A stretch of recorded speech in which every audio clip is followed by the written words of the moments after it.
Yo, I really wanna on the drive over here today, I was really stirred to like talk about overcoming opposition. Like to be where you are. Yeah. To become who you need to become, to be who you need to be. Like you need to go through an obstacle course. Sometimes it's an obstacle course of your own soul. Sometimes it's the obstacle course of your emotions. Sometimes it's the obstacle course of your trauma, your past. Sometimes it's the obstacle course of freaking church hurt. You know what I mean? Life, freaking disease, disability, financial hardship. Like you gotta have a thick skin, man. Life is like life can be unforgiving. It can be life-giving, and sometimes it can be ungiving. Yeah. You know what I mean? And seemingly unending. Like, you know, so that was on my heart. Like coming in here, I'm like, dude, we need to inspire some people. Like we need to inspire people, like not to let a negative narrative paralyze them and a negative narrative to become the bed they lay in. Yeah. Right? Like I think today is me saying, pick up your mat. Like if I'm your mentor, if I'm uncle, if I'm whatever you call me, right? Like I'm telling you today, like you cannot stay. You cannot stay in this fetal position for the rest of your life. You need to uncurl yourself, pick up your mat, and walk into and face whatever it is you have to face. Like life ain't gonna change your narrative. Okay? Your faith is not gonna even change your narrative if you don't give God and yourself permission to get up. So that's where my heart is. My heart is like heavy for it. Because and obviously I don't talk from a place of theory about no thing on earth. Okay? And so I could have been the poster child of I got abused when I was little, and the neighborhood I grew up in was rough. And then porn. Porn. And then promiscuity. I gave my body count is high. Oh, it's so high. It reaches the sky. It's so high. And I was hurt in church, and leadership rejected me. I could let all of that keep me in a fetal position and make excuses and be bitter and be cynical.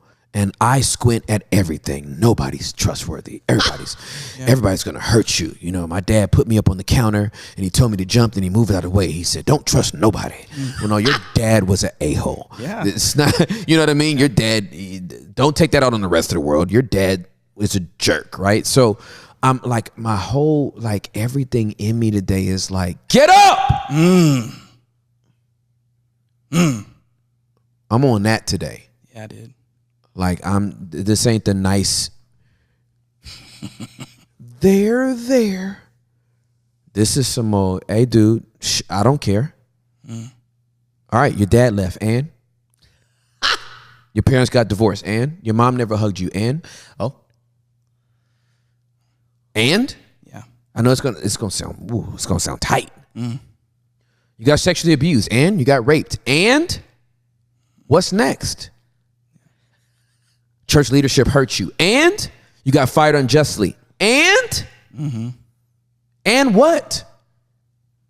You get to finish the narrative. Yeah, you can live as a toxic soul for the rest of your life, or you can be like, God got me. God got me. and I have enough faith to get through this. I have enough faith to get through this. I'm not bound by this. This has happened. I acknowledge it. Yeah. And the faith that helped me on the greatest days of my life will help me on the worst days of my life. Mm-hmm. Okay. Let's go to the Bible, shall we? Crazy faith is when you believe God in good times and in bad times. Yep. When things don't go your way, you have crazy faith. Yeah. When things do go your way, you have crazy faith. Yeah, I did. Crazy faith really is, but if not. So obviously, nutshell, Daniel chapter number 3, Nebuchadnezzar builds a statue to himself because he's a freaking narcissist. And it's a 90-foot statue. This is a micro penis problem, right? Yeah. Right. I got a 90-foot statue of myself. You do not like you, okay? And so everybody's like, when the music plays, everybody's supposed to face down, butt up. You know what I mean? Yeah. That's the way we worship. What? Face down, butt up. That's the way we worship. Right. So everybody's face down, butt up, bowing. These 3 dudes are sticking out. Mm-hmm. They're standing up like, nobody bowing to y'all, right? So Nebuchadnezzar sees them. He's like, these dudes ain't bowing. They work for me and they ain't bowing. Mm-hmm. So Nebuchadnezzar flew into a rage and ordered that Shadrach, Meshach, and Abednego be brought before him. When they were brought in, Nebuchadnezzar said to them, "Is it true, Shadrach, Meshach, and Abednego, that you refuse to serve my gods or to worship the gold statue I have set up? I will give you one more chance to bow down and worship the statue I have made when you hear the sound of the musical instruments. But if you refuse, you will be thrown immediately into a blazing furnace, and then what God will be able to rescue you from my power?" That fool's talking reckless. Okay? Shadrach, Meshach, and Abednego replied, "Oh, Nebuchadnezzar, we do not need to defend ourselves before you. If we are thrown into the blazing furnace, the God whom we serve is able to save us. He will rescue us from your power, your majesty." Oh, look at still showing him respect, right? "But even if he doesn't, we want to make it clear to you, your majesty, that we will never serve your gods or worship the gold statue you have set up." That's crazy. That's crazy faith. Yes. "But even if he doesn't," Right. King James, "but if not, Yep. we'll never bow to you."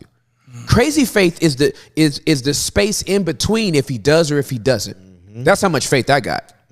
If he does, I got enough faith. If he don't do it, I still got faith in him. Yeah. My faith doesn't move the needle when I want it to. God knows what he wants to do. He's sovereign, and I'm going to let him do it. All right, so there's that. Now, in your Bibles, if you'll go to Hebrews chapter number 11, I'd like to read you something that's going to just cook your face off. All right, so Hebrews 11 talks about all these people by faith, by faith, by faith, by faith, by faith, by faith, by faith, right? And then at the end, the writer of Hebrews is getting exhausted. Like, I guess his hand is starting to cramp. He's like, dude, how many more examples do I need to give you, right? Yeah. So he goes, how much more do I need to say? It would take too long to recount the stories of the faith of Gideon, Barak, Samson, Jephthah, David, Samuel, and all the prophets. By faith, these people overthrew kingdoms, ruled with justice, and received what God had promised them. They shut the mouths of lions, quenched the flames of fire, and escaped death by the edge of the sword.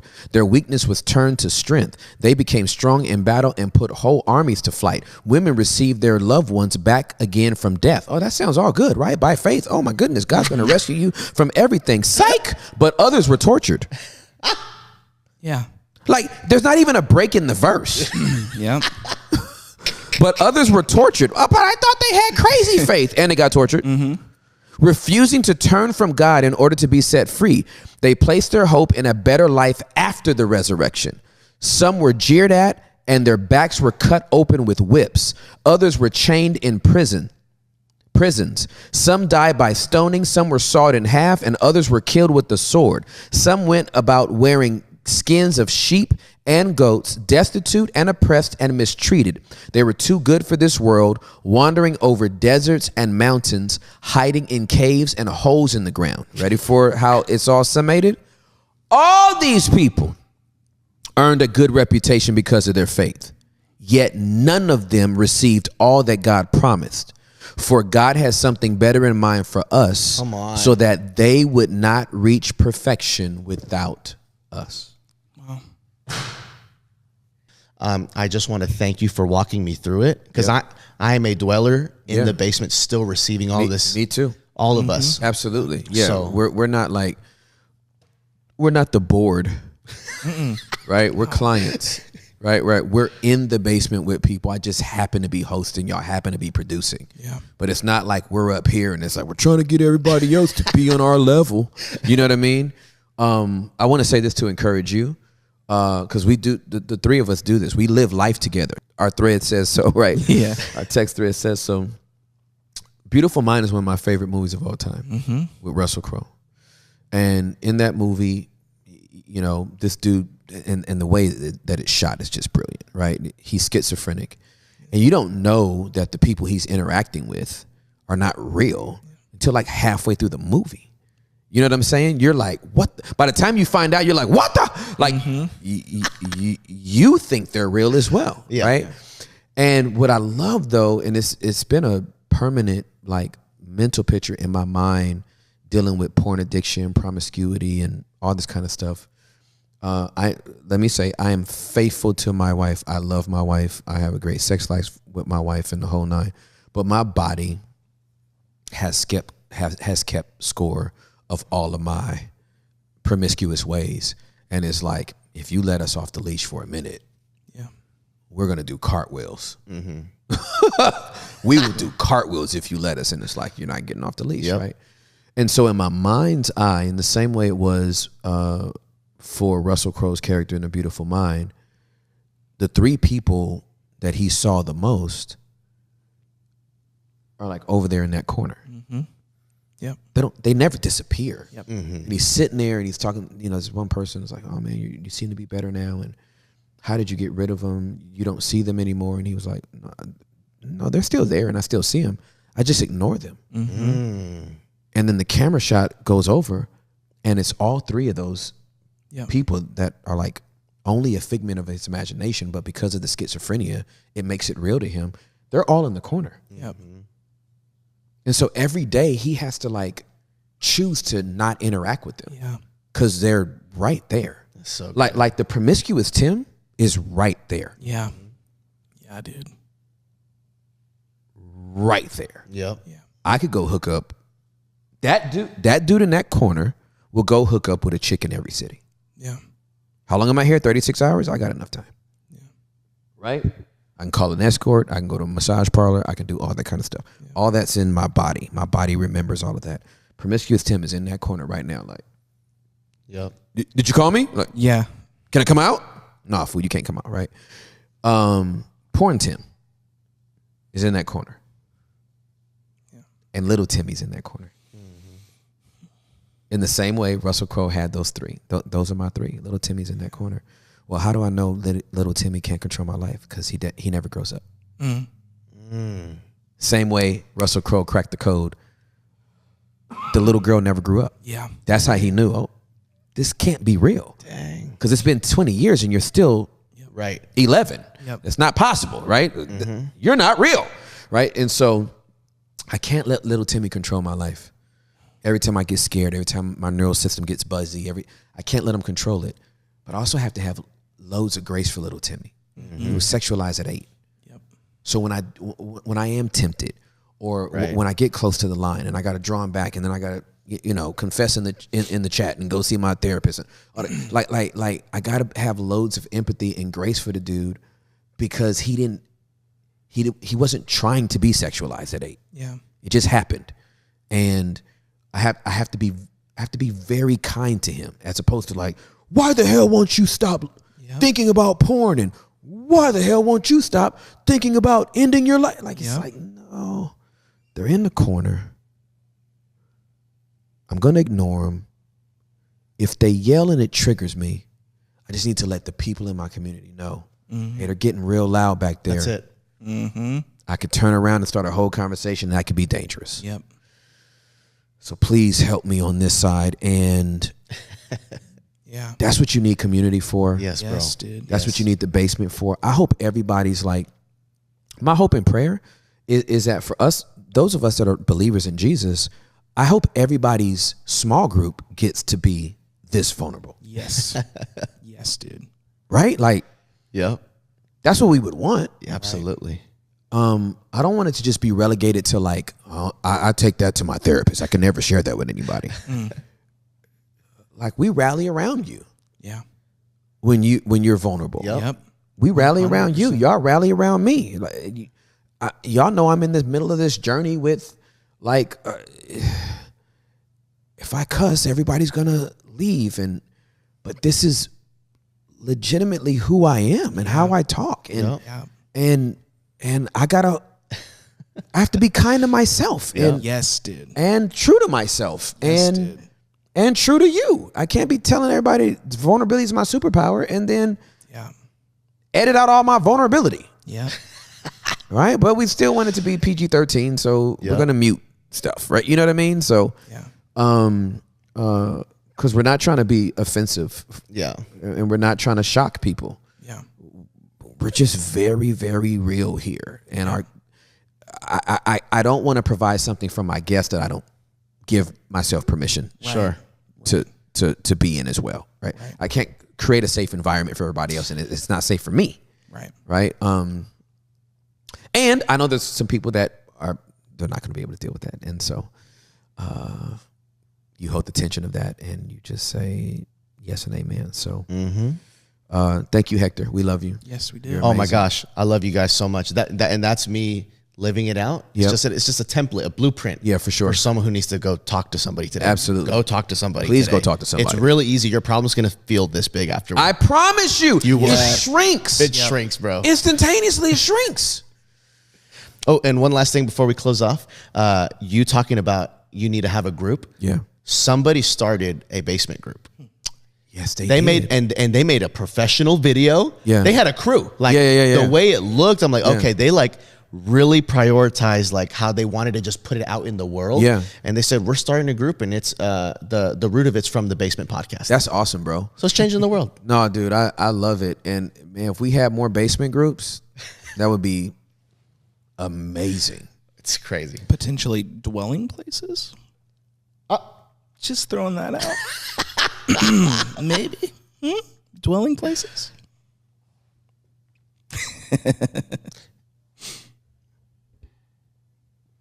I love dwelling places. I'm going out on a limb, Tim, but I assume between the three of us, we would all be for people who want to start dwelling places among themselves. Absolutely correct. There. Absolutely, man. I would love for people to have dwelling places all around the country, all around the world, where it's safe enough to represent what we do here, there. Yeah, dude. And then if we could, and now I'm dreaming, Dude, if there's a place, and I don't know how we do it because I don't want nobody going to the house of a psychopath. please don't. So like when we talk about officially, like how we would vet who gets to host these and all that kind of stuff. But man, if we could figure that out, man, It's something to dream of. it's something to dream about, because if we had dwelling places all over the world and then we had Yeah, like a little map on the website, Yeah, dude. the Upset the World website, where it's like, hey, maybe it's time to transcend beyond. Yeah. I have a community in the chat. Yep. You know what I mean? And I really want to like do life with people. Yep. It's like, hey, there is a dwelling place within 5 miles of you. There's a dwelling place Dude, within that's 10 so miles good. of you. So When I think of a dwelling place, most of the people that would end up being like a leader or something, they've been through this whole process of listening to all of these podcasts. Yep. They've been here since episode 1. They know the vision. So when you go to the group, you're on the same page. yep. Yeah, that's I'm, really I'm not good. trying to pull it out of you. Like, Yeah, for you sure. came here for a reason. You watched 2 hours of an episode. Yep. Yep. We're most likely on the same page. Yeah, now. that's good. That's really, really good.